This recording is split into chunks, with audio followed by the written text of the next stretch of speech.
Hey everybody, welcome to the Huddle. I'm RB. I'm Smitty. Bubba J in the middle as always. Today's show is brought to you by Nails to Die For. You can contact Diane Faulkner at 551-265-1396 or get her at AmericanNailTech.com. Anybody who books an appointment, whether you're an existing or a new customer, gets 10% off your next visit. Also by HarryMorrellMusic.com. Check out his podcast on Facebook, Pub to Pub Music. I got it right that time, Smitty. And also Rachel Worthy, eligibility coach, 704-207-7082, or you can get her at worthyathleticconsultant@gmail.com. Woo! I got it all, man. And I got Harry. Yeah, I got Harry. That one, that's always a difficult one. That one I screw up all the time. Today on the show, we're going to talk about the NBA playoffs, Smitty. All right. We're going to get into the playoffs, going to get into the fact that, Greg Popovich is a little unhappy with Kawhi Leonard now. Well, I think I would be too. Maybe if he was on the court, instead of listening to all of his friends, maybe playing some actual basketball would work out. We're going to get into that. 76ers, obviously on a huge roll. Yeah. Win their first playoff game over the weekend, so we're going to talk a little bit about that. Maybe they can make the finals, Smitty. It looks like they might. Well, you never know. Well, with the side of the bracket that they've got. And also with the big Cavs loss in Game 1, Yep. We're going to discuss, can the Cavs actually get out of the first round? I hope not. We'll get to some Major League Baseball. 20% of the games this year so far in the first 2 weeks of the season have been canceled due to weather. I think I heard it was 22 games this year. Yeah. Last year, 25. Right. All season last year was 25. So we're going to talk a little bit about that. I want to get into a few different things with baseball as far as rule changes that I just don't understand why people get involved with this. And a whole bunch more. We got a couple great interviews this week. So let's get into some sports. And you know what time it is in the beginning in the first segment. It's time for the boom. This past week, Smitty, I put a few things on, on our page, a couple videos that we did and everything. And I talked about the Yankees-Red Sox series. First of all, 3 games out of 19. Yeah. I gave, Red Sox, hey, man, they kicked the Yankees' butt 2 out of 3 games, that's fine. But the thing that gets me is the brawl. Okay. Because the brawl happened for no reason. No. And it's not the fact that Tyler Austin slid dirty into second base, because first of all, he didn't slide dirty. And it's not the fact that Kelly, the pitcher for the Red Sox, threw at Tyler Austin and hit him the next time up, because I'm fine with that. Yeah. I'm fine with the fact that he hit him. He hit him in the proper place. If you've ever been a pitcher in baseball, when you hit somebody, you hit him either in the number, in the back, you hit him in the side, on the arm, you don't go up by the head. So everything, I have no problem with any of that. The problem I have is with Major League Baseball themselves. What they do. Because the thing about it is, that incident doesn't happen if they never change the slide rule. I'm totally for safety. I'm totally for the fact that they eliminated years ago the catcher being barreled over. Yeah. I don't even think that play ever even had a place in the game. No. But this slide rule in the middle of the infield, to me, is ridiculous. It's decisions that are being made by people who never play the game, never had a concept of baseball. Because if you think the players are for it, they're not. They're not, no. Listen to any ex-player, listen to any current player right now, and they think it's absolutely ridiculous because it polices itself. Mm-hmm. That play that happened at second base, obviously the second baseman was never going to make a throw to first to try to complete the double play. Mm-hmm. But before that rule was changed, he never would have been standing on second base for Tyler Austin to slide into him, because he would have jumped off the base, got out of the way whether he was going to make that throw or not. Mm-hmm. He knew what was going to happen. He knew what was going to happen, but the thing about it now, when you're talking about middle infield plays, and I heard it the other night on Baseball Tonight on MLB Network, they were talking, or whatever the show is, they were talking about the same exact thing with two former Major League players. Yeah. And the thing about it is, the middle infielders have now been able to get lazy, because they don't have to worry about being slid into. They don't have to worry about being taken out. And as we talked about last week, it's the double play in Major League Baseball has basically become infield practice. It has become what used to be a pregame routine when you'd go out in the beginning of the game and take infield practice and practice turning double plays. there's no runner bearing down on you. There's no reason to get out of the way. No. Tyler Austin made a simple slide, and I've said this since the incident happened. He made a slide that I would have had no problem if it was a Red Sox player, as much as I hate the Red Sox, and I don't have a problem with the fact that a Yankees player did it, and I don't have a problem that he got hit. Right. But this whole thing never would have happened if they didn't go and change the rule that didn't have to be changed. They changed that, what, this year? They changed it a couple of years ago. Okay. And the thing about it is, like I said, you have decisions being made. You have a commissioner who didn't play baseball. No. I mean, you look at the commissioners in all the sports. Have they ever played? I once looked it up. First of all 4 commissioners of the 4 major sports are lawyers who went to school in New York City. They didn't play sports. Roger Goodell is the only commissioner of the 4 that, out of Adam Silver, Gary Bettman, the NHL commissioner, Roger Goodell, and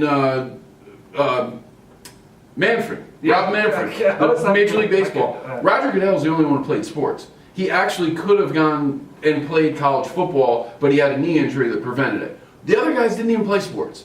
So we got a guy like Rob Manfred making rules in Major League Baseball, has no concept of baseball. Now, have we had any other, what was it, David Sterling? Did he play basketball? Oh, no. What about the commissioner before? These guys are Goodell? Employees of the owners. They're not. No. They're not athletes. No. They're employees They're of out the there to owners. make them money. That's what it comes down to. If you want to have a committee that wants to work on rules, they made a great decision with the Major League Baseball made a great decision this past offseason because we know that their worry is always, speed the game up, speed the game up, speed the game up. Well, limiting the amount of visits has worked. Yeah, it has. Okay, but that's not changing the structure of the game. Sliding rules and other rules like that are changing the structure of the game. So what we're going to do when we come back is we're going to go into our next segment. We're going to talk a little bit more about baseball because it's been a mess this year. Yeah. It's been an absolute mess. So when we come back, we're going to talk about that. You're listening to Huddle with RB. I'm Smitty. And Bubba J in the middle. We'll be right back.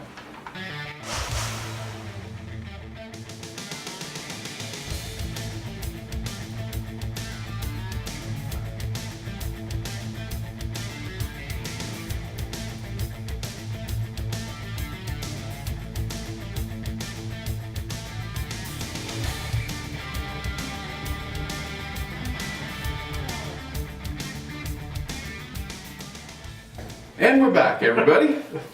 We're back on the Huddle, and Smitty's cracking himself up like usual. RB, Smitty, Bubba J. So as we talked about in the opening, I mean, of course I go on my rant because the whole rule changes things. But you realize 20% of the games in the first 2 weeks have been canceled due to weather. And my question to you, Smitty, and we brought it up before.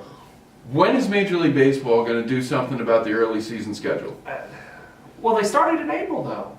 But it's not. It's not. I mean, yes. They started later, though. No, they started a week early because they started a week early to try to provide more off days during the season for the players.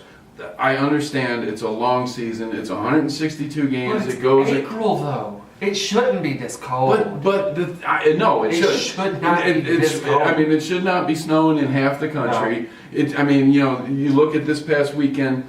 15 inches in Minnesota. The Royals Yeah. got their game canceled not because it was snowing, not because it was raining. It was because it was freezing.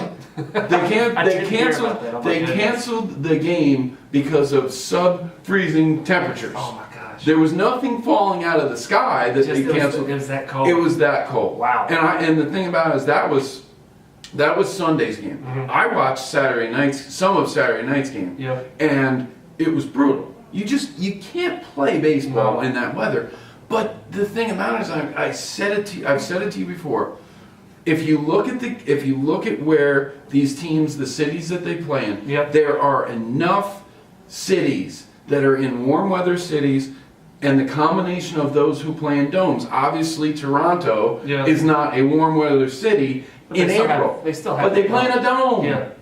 So you can use that. You have the Florida teams. You have out west. Who both you have- have Arizona, who have not only the fact that they have warm weather cities, but they have domes. Yes.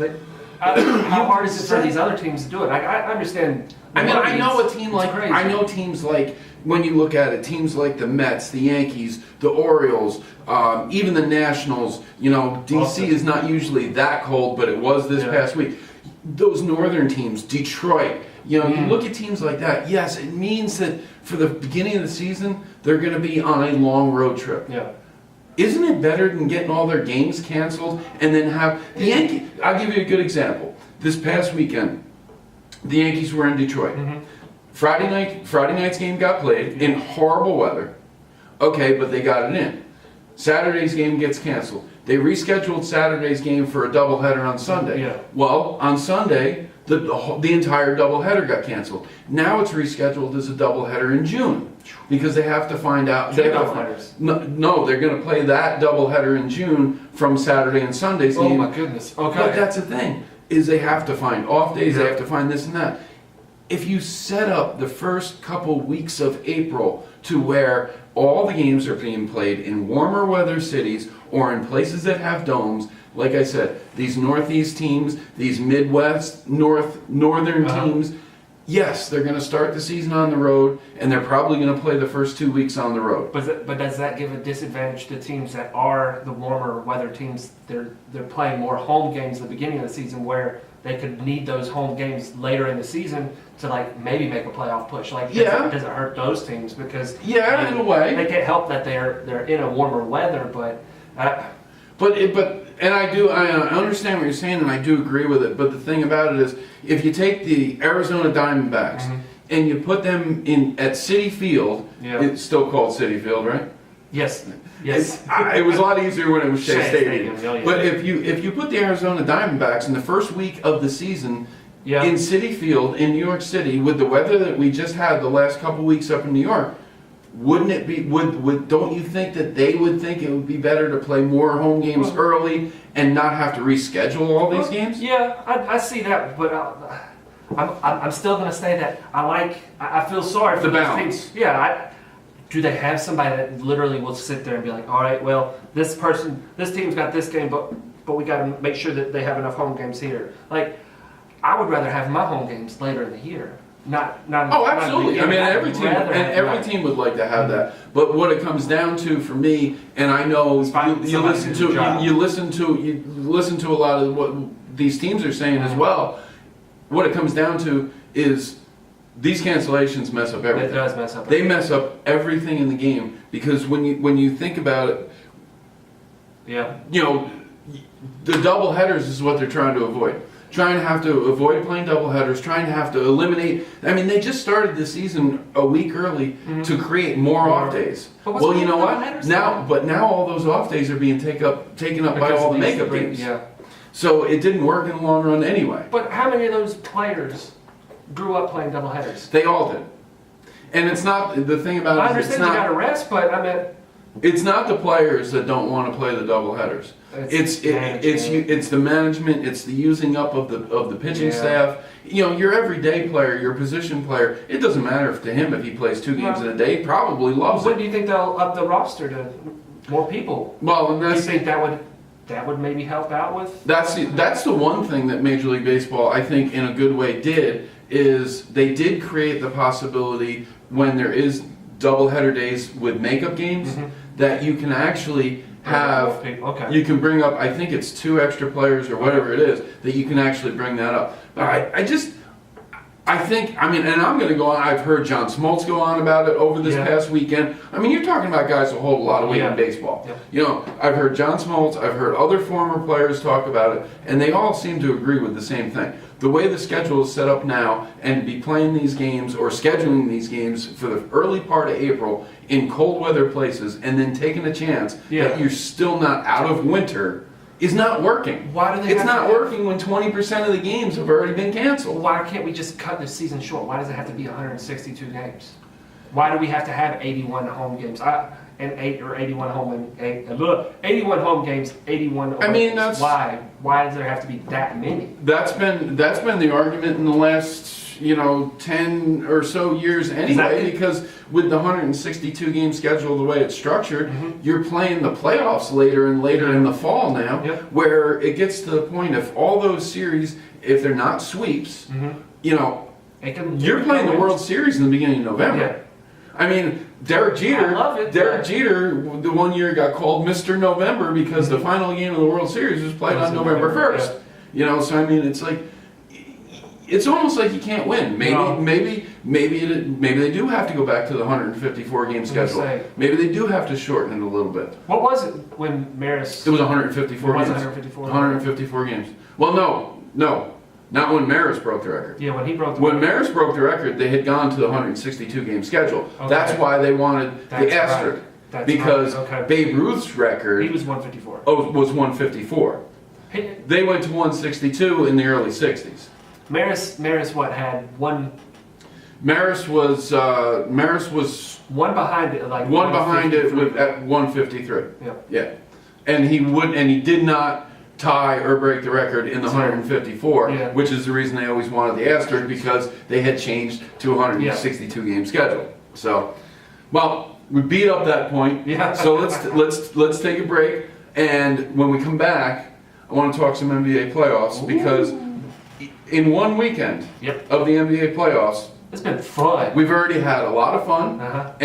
definitely some surprises that we want to talk about. So you listen to the Huddle with RB, And Smitty. Bubba J in the middle. We'll be right back.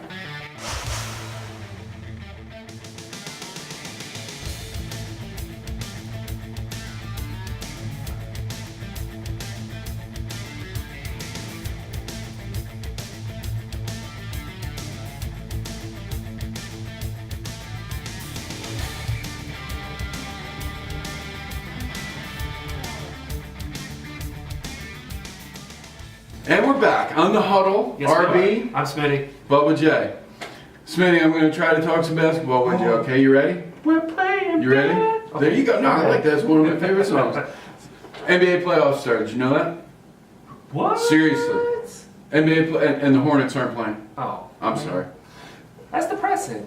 No, did you get to watch any of the first weekend? The first game of the first round? I think I only watched one game. Well, okay. I didn't watch it all the way through, but I watched maybe the third, fourth quarter of it. What'd you watch? The Cleveland Pacers game. Well, let's start out with that series, because the thing about it is, I mean, you look at, even though all the changes that the Cavaliers made, even though that they finished in the 4 seed in the East, with them being below the number 1 seed, I believe Toronto Raptors, the number 2 seed, which was the Boston Celtics, the number 3 seed, which is the hottest team in the NBA going into the playoffs, the 76ers, the number 4 seed, the number 4 seed Cavaliers are the ones that are expected to be playing in the finals. Yeah. Don't make any sense to me.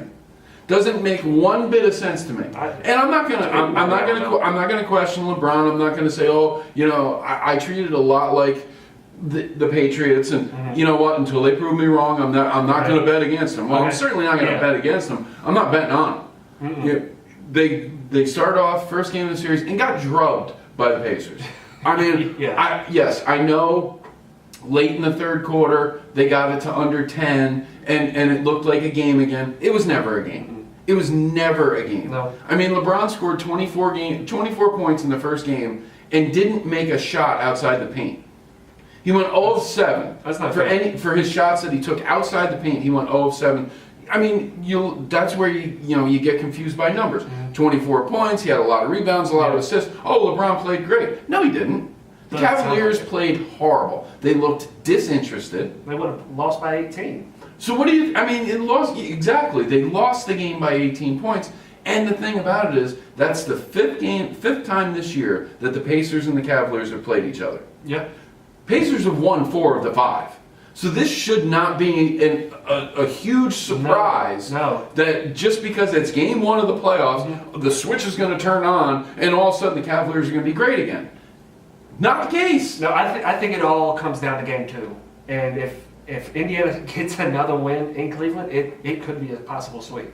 It's interesting what's going to happen in that game too if LeBron decides to put on maybe 40, 50 points, maybe 60 points that game. Well, I'm thinking he might have to because the one number, the one graphic that stood out to me at the end of that game was the fact that on passes from LeBron James, who is obviously the distributor of the ball on that team, on passes from LeBron, they shot less than 30% from the field. Wow. Well, if they don't improve that, what you just said is 100% right. Yeah. If that's not going to improve, LeBron's going to have to average 60 Point a game for the rest of this series for the Cavaliers to win. The point forward is going to have to come out. Yeah. He can't just be a power forward. He's got to be a point forward. He is going to have to control the ball 90% of the time. If game one is any indication of what that series is going to look like, and nobody else on that team can shoot, but it's like Victor Oladipo looked good that game. I love the way he looked in the game. Yeah. But I don't know if you saw his comments after the game. It was all about the His team. comments were awesome because all he talked and all he wanted to talk about is,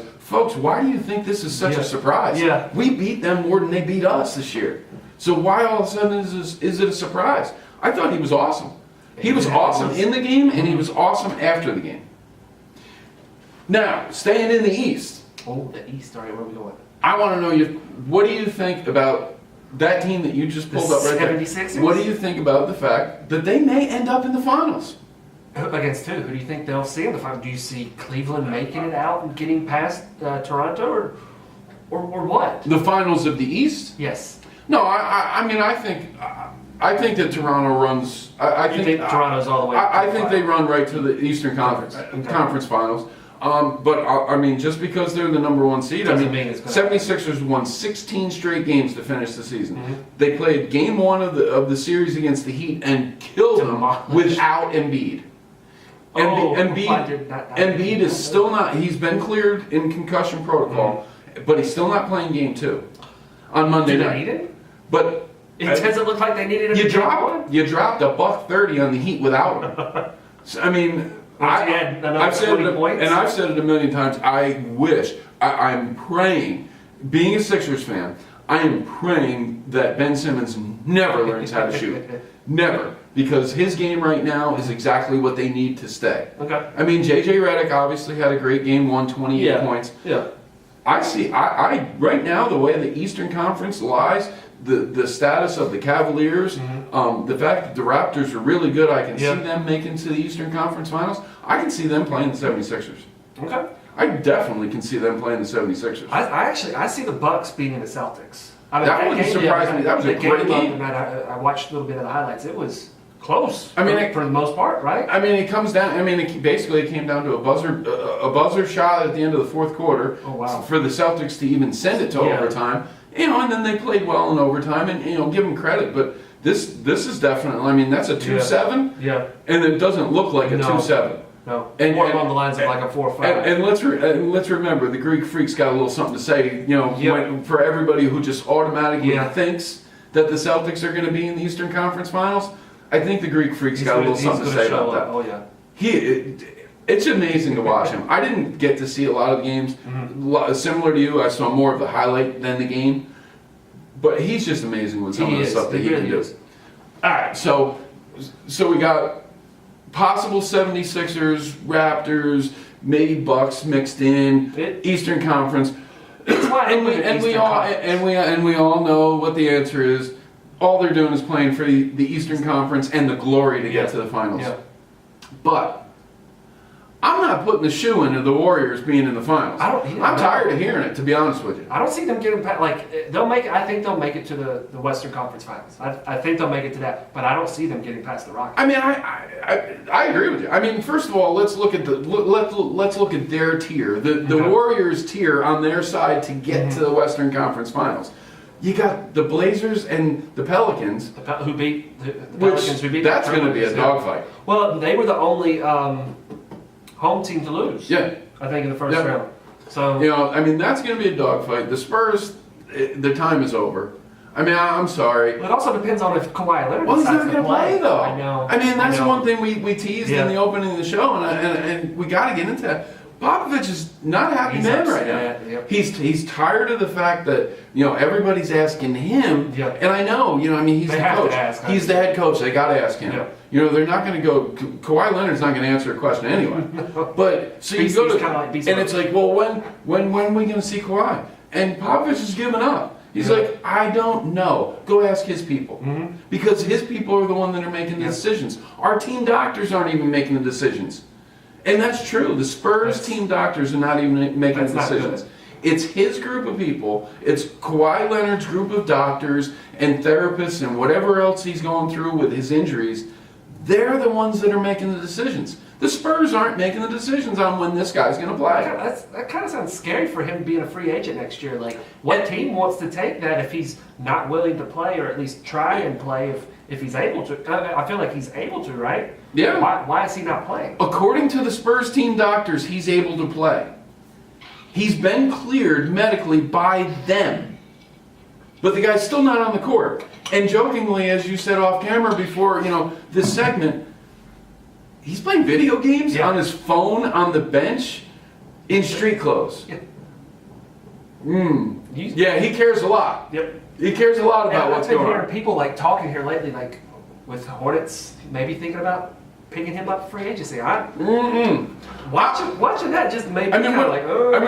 what are they going to do? You're going to go pick up Kawhi Leonard and maybe Isaiah Thomas, who's God. who's bound for his next hip surgery next week? I mean, come on, seriously. I mean, isn't things bad enough around here for that? But I'll tell you right now, one of the biggest things, like I said, don't tell me that we still hear it today. The Warriors are shooing to win the championship. It doesn't matter who comes out of the East. The Warriors are going to the finals and they're winning the finals. Why? They're more fragile than any other team in the It's league. because it's KD, Steph, Clay, and Well, I'm dude gonna from Michigan State. I always forget his name. Draymond Green. God, Well, sorry, Draymond. I'm telling you right now, I have not done the research, and I am going to have it for next week's show. All right. I'm going to tell you this, but I would be willing to bet that the Warriors' Big Four Okay. has not played more than 30 games together this year.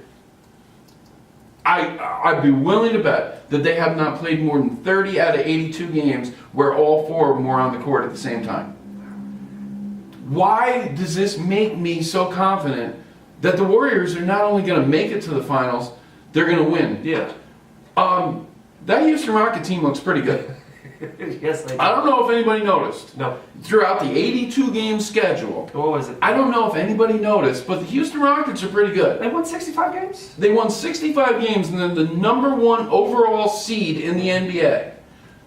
And we're expecting the Warriors, Yeah. who have been injured all year long, can't keep their core four on the court at the same time. We're expecting them to be a shoo-in. Didn't we just say the same thing about the Cavaliers? Yeah. About turning the switch on and off? Uh-huh.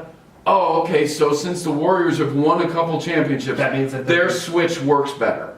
That's what you're going to tell me. Not me. No. Not me. Absolutely not. Not me. I think it's, I cannot see a situation where the Warriors don't at least make it to the Western Conference Yeah. Finals, Yeah. because I don't see a team in their tier that can beat them. I mean, if the Thunder were a 6 seed, I feel like the Thunder. If the Thunder were on their side of the Yeah, bracket, I would see the I Thunder. wouldn't even. If the Thunder were on the Warriors side of the bracket Yeah. in the playoffs this year, I wouldn't even say the Warriors are shooing to make the Western Conference Finals, Yeah. let alone the finals of the NBA. Yeah. That's how questionable I think the Warriors are right now. When did they say Steph is coming back? Is it for if they make it out? Round 2. So it'll be round 2. Round 2. I mean, like I said, the Spurs are an aging old team without their Yeah. star. Yeah. So I don't see the Warriors having one bit of problem with the Spurs. That's why they're all right with But Steph. I could see them having a problem with either the Trailblazers or the Pelicans if they're not healthy. Yeah. They've got to stay healthy. Well, they. I mean, Like Steph you said, hasn't. they haven't been able to stay by the healthy time this year. by the time Steph plays a playoff game, he will have not played for 2 months. Yeah. And he's going to automatically just come in and be Steph. I mean, the last knee injury that he had playing in the playoffs, he didn't come back looking like Steph. No. He gutted it out, but he didn't look like That was Steph. the year that they lost, right? That was the year they lost to the Cavs. So I mean, I just don't see it. I think it shapes up to be an interesting NBA playoffs because for once, I don't think there's a clear answer No, who's anywhere. going to win? Yeah. There's no clear No. answer. I mean, we've gone through 3 straight years of it's guaranteed that the Cavs are going to be in the Warriors. finals, and it's guaranteed that the Warriors are going to be in the finals. And then, Not this okay, year. maybe you can flip a coin. There's no guarantees anyway. No, thank goodness. There are 16 teams in the playoffs, and I think 16 teams Could win. could make the finals. Yeah. Maybe. I mean, I still. Well, I don't know about the Heat. Well, that loss I to still- the 76. I was. I still can't see. I still can't see an Eastern Conference team winning at all. No. But I mean, I could see them at least making a series out of it. Yeah. So, well, that's our NBA segment. So let's take a break, and we're going to come back. And what we'll do is we, after this break, we'll wrap up the show and talk about some future ideas that we're going to work on. Ooh, I like that. So we'll be right back.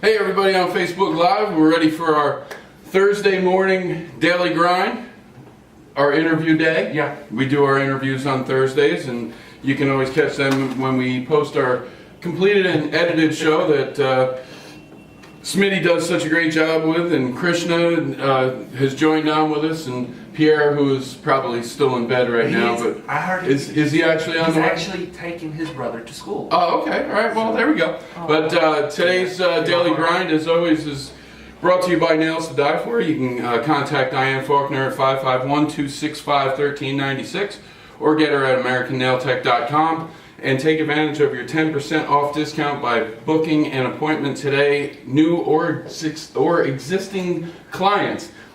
I can get that out. Watch this next one. Also, HarryMorrellMusic.com. Check out his podcast on Facebook, Pub to Pub Music.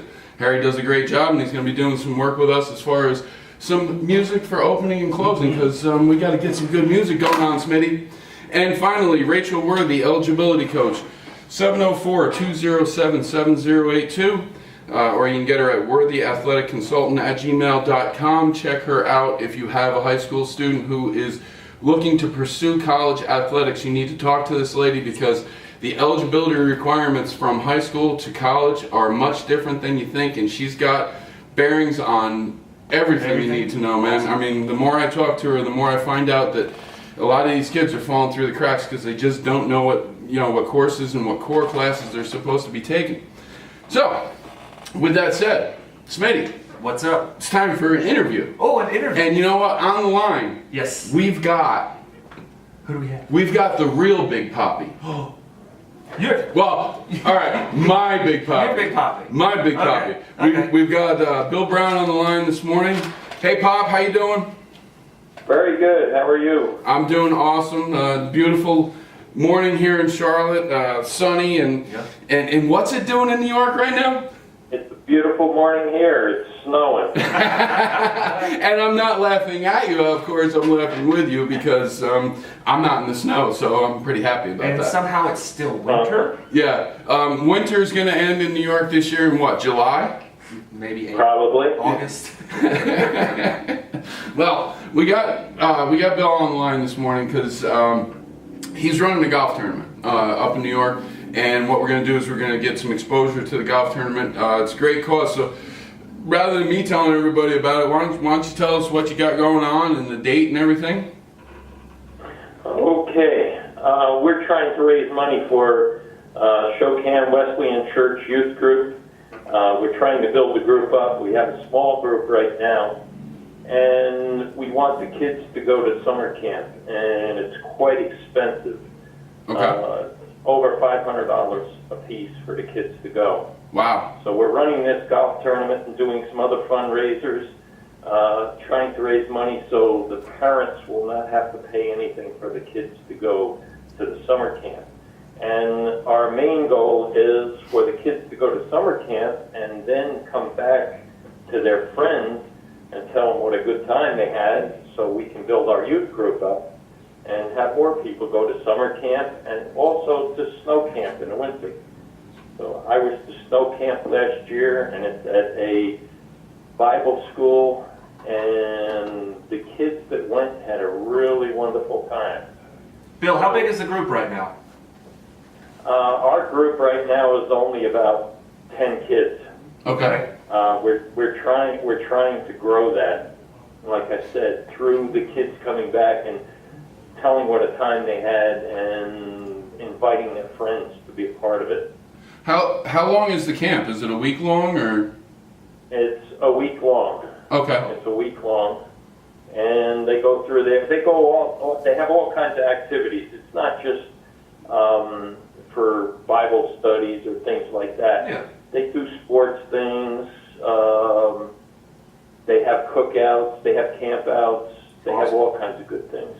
And this is done in the area. I mean, the camp that they go to. How far away? Obviously, transportation needed and all that. Yep, it's done in Scroon Lake, New York, which is about a 2-hour drive from our church. Okay.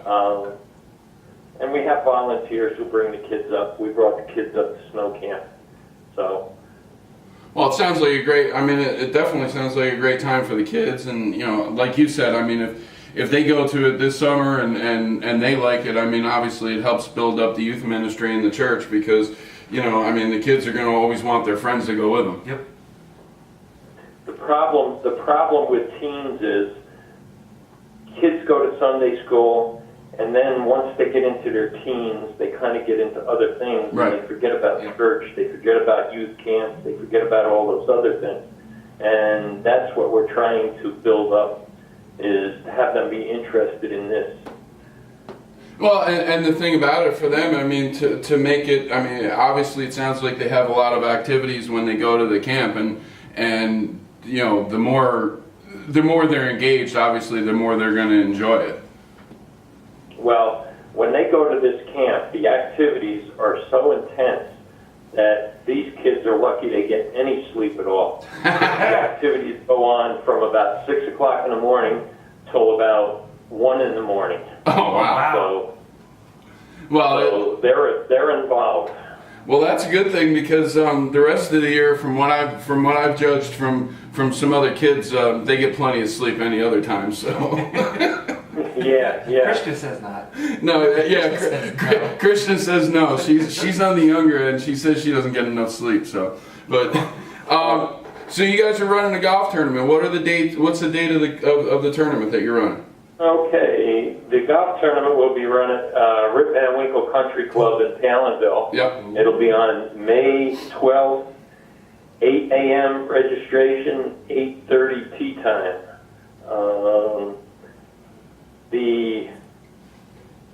It's a $90 course per person. It's a 4-person scramble, and the price includes golf cart, lunch, and prizes.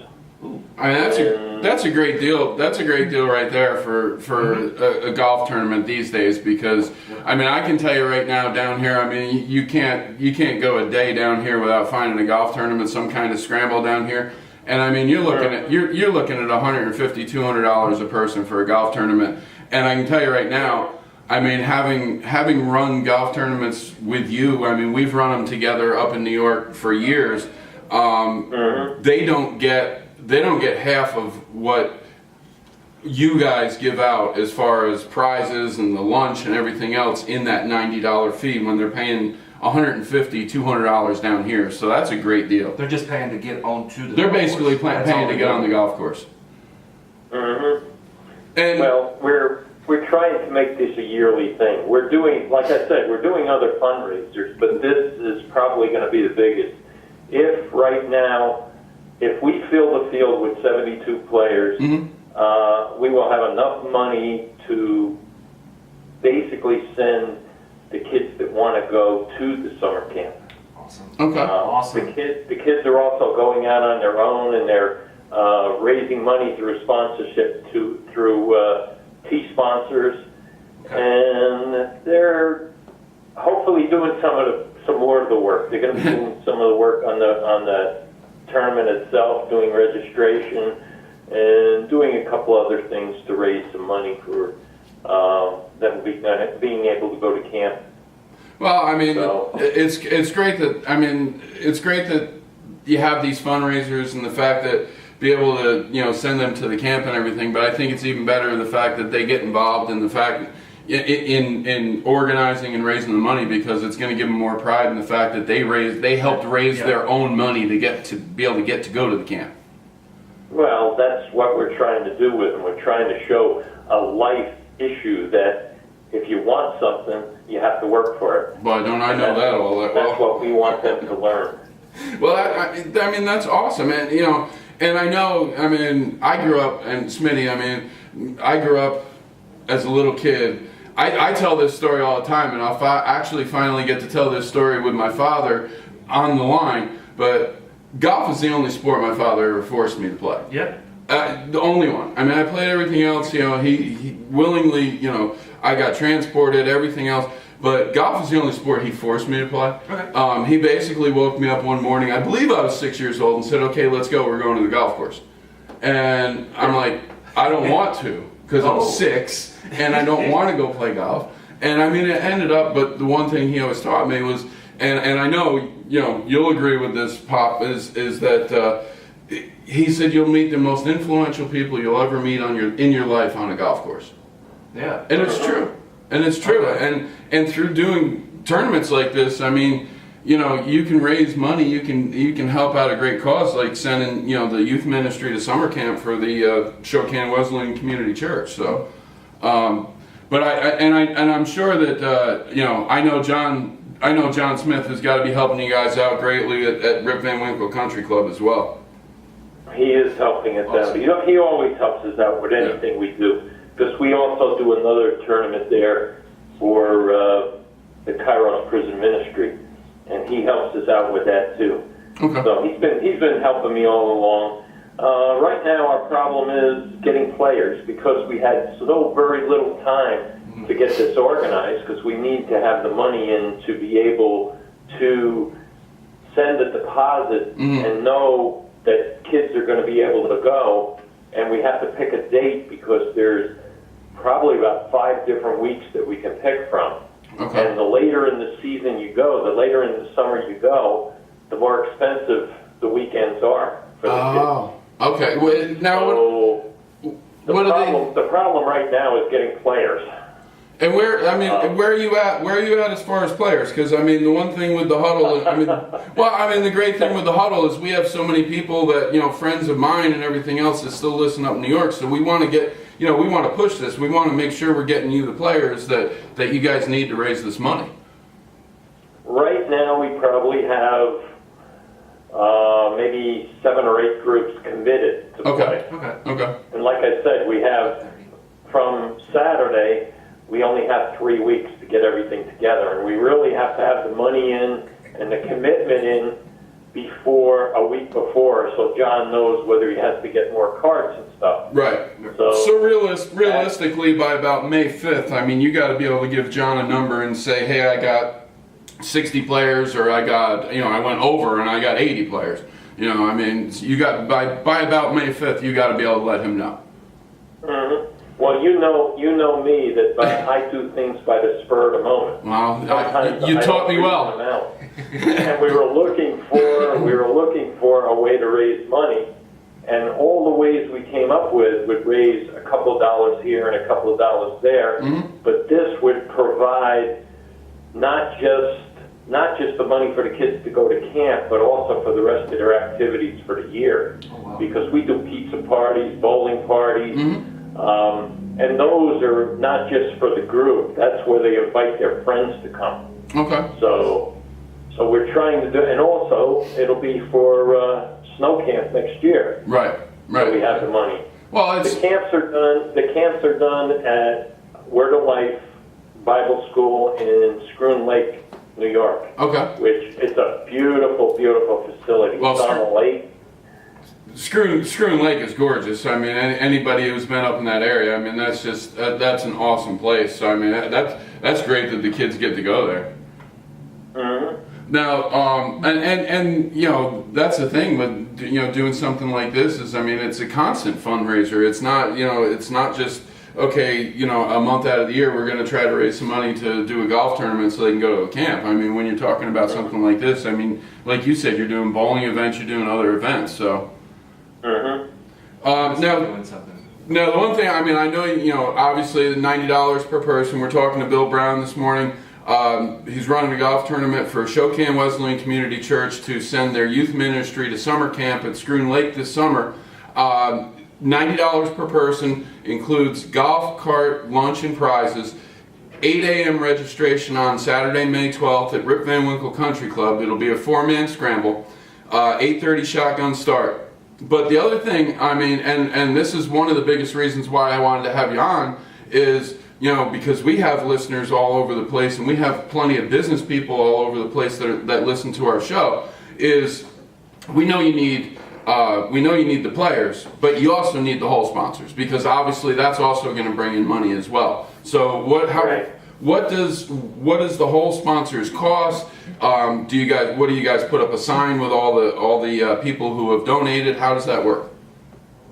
The T sponsors are $50 a piece, and we're going to make one big board because the lady who actually runs youth group works for a printing outfit. So we're going to put that on the first tee with all the players. Each one of the players will get a brochure with all the sponsors in it, and plus the sponsors will all get a letter back in return after thanking them for helping us out. Okay. So we're basically doing all that, you know. Well, and, you know, and that's awesome. I mean, because $50 for a whole sponsor. I mean, any, and that doesn't have to be a business. That can be anybody who wants to donate $50. You know, and you know they'll put your name and everything on the sign to be a T sponsor, but it can be others that, you know, other people than just businesses, right? Right. We're going for individual people. Right. We have quite a few people in the church because our church is very generous, and we have people in the church. We have friends of the kids the families with the kids who are going to summer camp that are donating money. We've already had some money come in. The kids are going out this week as a group to businesses to try to raise money. Well, there you go. And also they've been bringing in money. It's like I said, they need to learn how to do this, that they want something, they need to work for it. Well, I like that mentality. That's exactly it. I love that mentality. That's exactly it. And I mean, and they're eventually, I mean, hey, you know, they're going to learn this at this age, Smitty. And the thing about it is, when they get to the point when they're adults and they're worrying about sending their kids and raising funds, they know what they know how to do it. They know what it entails. So I mean, I teach their kids right, what they went through. I think it's a great idea getting the kids involved. You know, I remember you know, a lot of times trying to raise money and I mean, you know, the place up there. I mean, I used to go to Tom Strazzeri at Hits and try to get money raised, and his biggest thing was, you know, I have no problem giving up some money, but he said, what, you know, why don't you help me out, do a little work for me, you know? Okay. So I mean, you know, it's great that the kids get involved. So how does anybody, if they're interested in playing, if they're interested in being a whole sponsor, how do they get a hold of you? Number one, my phone numbers are 845-246-3264 or 845-532-3330. And for whole sponsors, if they want to send in a check to us, the check will be made out to Shokan Wesleyan Community Church. Mm-hmm. And my address is 6 Cole, C-O-L-E, Place, Apartment 5, Saugerties, New York, 12477. Okay. Anyone that's interested in playing, get in touch with me, and I will get them an application. Awesome. And like I said, we'll continue to get the word out, and it's going to be on our show on Facebook this weekend. We ran it live today, and you know, let me know. I mean, if there's anything else we can do, we're going to see what we can dig up around here as far as sponsor money. Obviously, I don't know how many people from Charlotte we're going to be able to get to go up to snowy New York and play golf. But I mean, I know. and obviously, I mean, like you said, you're trying to run something in early in the season because you want to get the best time that you can send them to the camp for the least amount of money. But that's obviously worked against you too, because the weather sucked in New York so far. Mm-hmm. I can't even go around, because what we usually use as prizes is greens fees from other courses. And I can't even go around and get the greens fees yet because hardly any of the courses are open because of the weather. Right. So yeah. I'm rushing at the last minute to try to get this done. Well, you know? I mean, I think if we all work together as a community, I mean, like I said, we help get the word out and talk to a bunch of people. I'm pretty confident that in the next few weeks, maybe we can get this thing filled and get a bunch of money to you guys, so that way these kids can go to the camp for free. Yep. Mm-hmm. Well, I appreciate that very much, and Absolutely. I'm sure God will bless you for it. Absolutely. So, well, I kept you about 10 minutes longer than I said I would, and I know you got things to do today, so I do appreciate you coming on this morning, and we'll talk to you soon. Thank you for coming on the Huddle. Thanks, Bill. All right, well, you guys have a good day. All right, thanks. So, I mean, Smitty, that's the thing. I mean, that's what we're doing with the show. I mean, that's living up in New York. that's our show right there. I mean, we're trying to get the word out for people that are trying to get, raise funds, run programs, talking to different things. Pastor Theo's watching us. What's up, my man? Hey, we just got done. I hope you listened in on my father's interview. We're raising money for his church to send the youth ministry to summer camp, and we're running a golf tournament. So we just got done talking to Bill Brown, my father, the real Big Papi. There's a sponsor. That's a guy we need to talk to right there. But yeah, I mean, it's sorry Theo for putting you on the spot. yeah, exactly.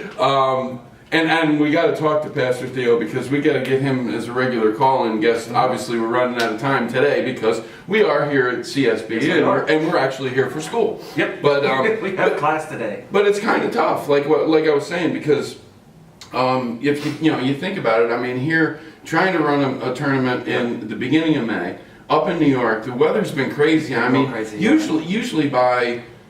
usually I would say by mid-April, pretty much all the golf courses are open, operating on a regular basis. Some areas may be off limits because of wet, but it's been tough. But it's later this year. Yeah, it's kind of scary. I mean, it's scary. I had no idea until we got him on the phone that it's snowing in New York this morning. I mean, that's crazy. It was 90 here yesterday. Yeah. It actually hit 90. So we've had our first 90-degree day of the year. But I want to wrap up the daily grind with this morning. All right. I'm on my way here to school. Okay. And you know me. I mean, I listen to sports radio. You're on the phone. I mean, I'm working my craft, man. I'm working my craft. I mean, I love music, and I do. And there's time for music, but when I'm in the car and I'm thinking, I'm listening to sports radio, and they're talking draft, which obviously next week's show, I'm sure we're gonna be heavy on the draft.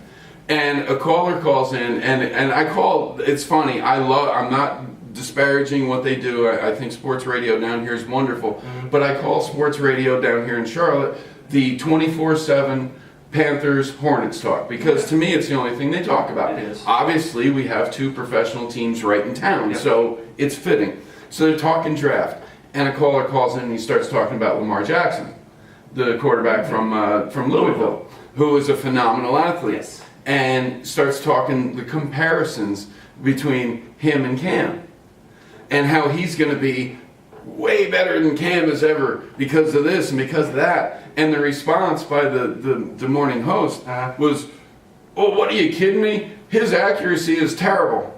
Well, I'm going to wrap this up. With this. Wait a second. When did Cam become Tom Brady that you're going to tell me that Lamar Jackson should not be drafted by anybody and considered to be a future great, which I don't think he's going to be.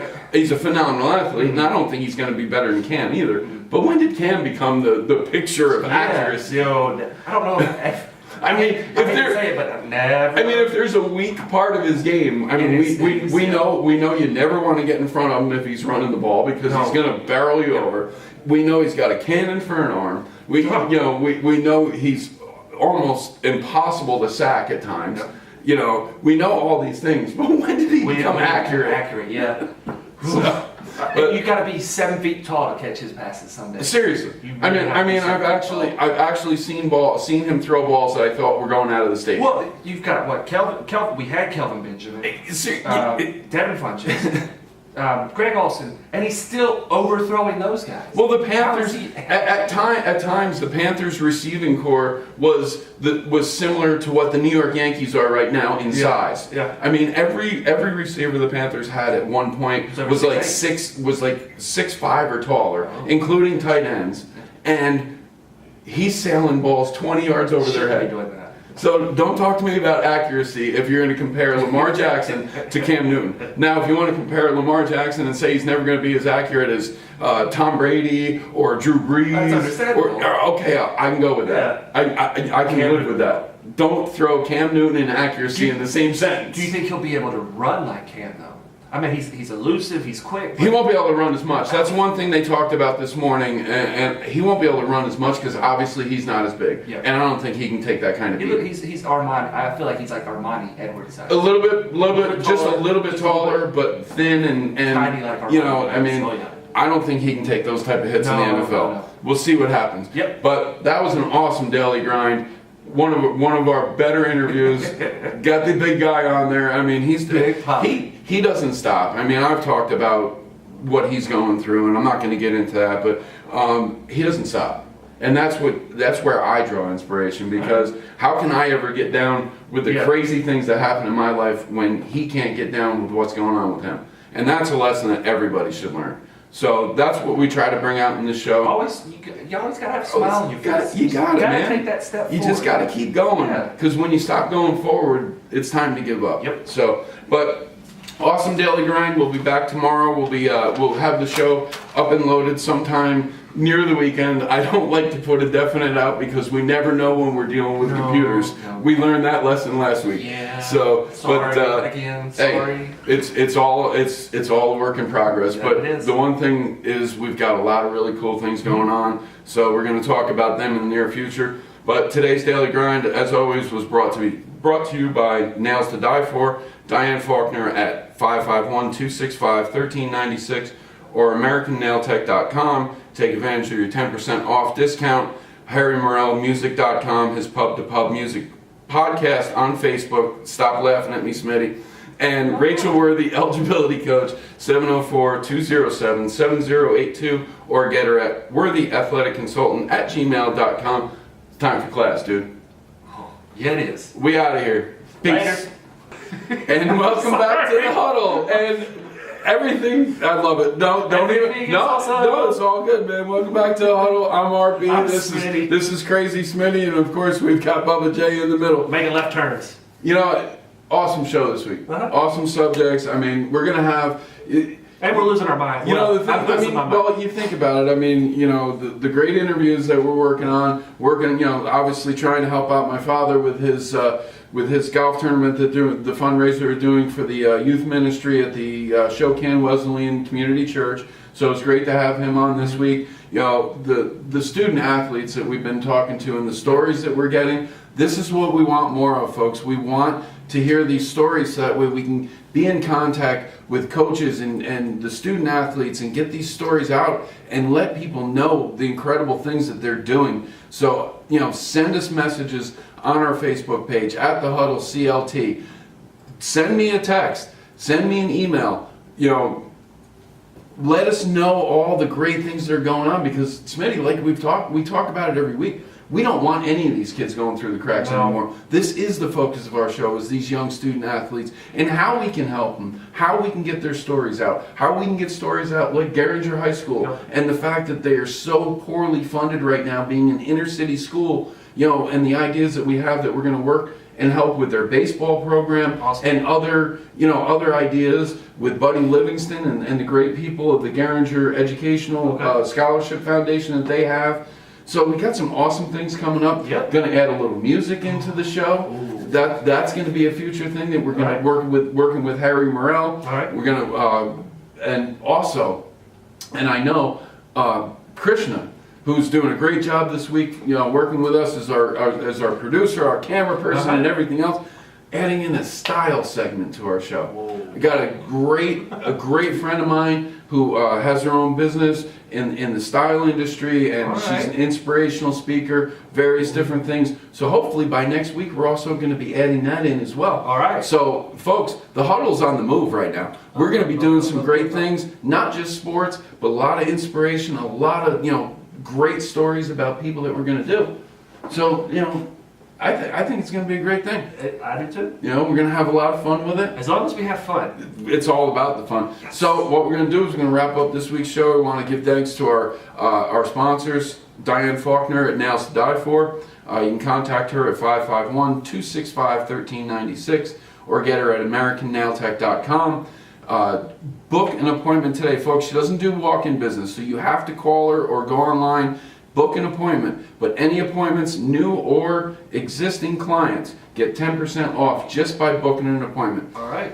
Also, HarryMorrellMusic.com. Check out his podcast on Facebook, Pub to Pub Music. That's twice in one show that I got it right. Yeah. And finally, Rachel Worthy, eligibility coach. You can contact her at 704-207-7082 or at worthyathleticconsultant@gmail.com. And we've both had the opportunity to talk to Rachel, interview her, and we've got some great things coming up with her. But I'm telling you right now, folks, if you have a student athlete in North or South Carolina that's in high school right now, you need to contact this person. If you got to get a hold of Rachel, if you think that your young student athlete wants to move into that next level of college sports, the eligibility rules are so strict, and they're so different than what high school is. I was reading a thing that Rachel had recently posted about eligibility rules and the fact that for high school to be able to participate, you have to have a 2.0. When you go into college to play athletics, 3, isn't it? it's 2.3 minimum. And then it gets into the core classes and everything else. So like I said, you need to contact Rachel Worthy, eligibility coach, 704-207-7082, or get her at worthyathleticconsultant@gmail.com, and make sure your young student athlete is on the right path. Because if you don't know and you have Netflix, watch Last Chance U. That will show you how crazy some of the stuff that these kids are not able to do in high school, that they're missing out, having to go to these junior colleges. Absolutely. They're losing a year of eligibility. And I'm not saying junior colleges are bad, though. No, but not saying they're bad. But what you hit on is exactly true, because the thing about it is they can go to college. It's not that these kids are being kept out of college. It's they're not eligible to play sports. And when they're not eligible in that first year, it's not like an injury red shirt where they still have 4 years left to play when they come back the following year. They lose that year. So now they're down to 3 years of playing. Well, it also depends on if they decide to, if the team If they have to go to junior college, they can play. Well, I've also heard that there's a freshman red shirt. There's a freshman red shirt and a medical red shirt. So if they're there their freshman year and the coach is one of, I guess, red shirt kids, they can do that. Okay. Yes. But would they lose their eligibility then? They only no. They lose like half a semester. They'll lose a semester. So. But yeah, like I said, get a hold of Rachel Worthy. No, it's good. Hey, that's the way this show is. I deal with his ADD all the time, and it's fun. It's funny. It is. I don't know if I can handle myself. So much. But that's it for this week's show. It was an awesome show, and we'll do it again next week. All right. So for RB, I'm Smitty. Bubba J, Krishna back there. Krishna, Harry Morrell, and everybody else helping out with the show. We appreciate it. Check us out. Send us comments. Yes, please. Follow us. Like us. And share us. And then leave comments. That's it. We out of here. Peace. Peace.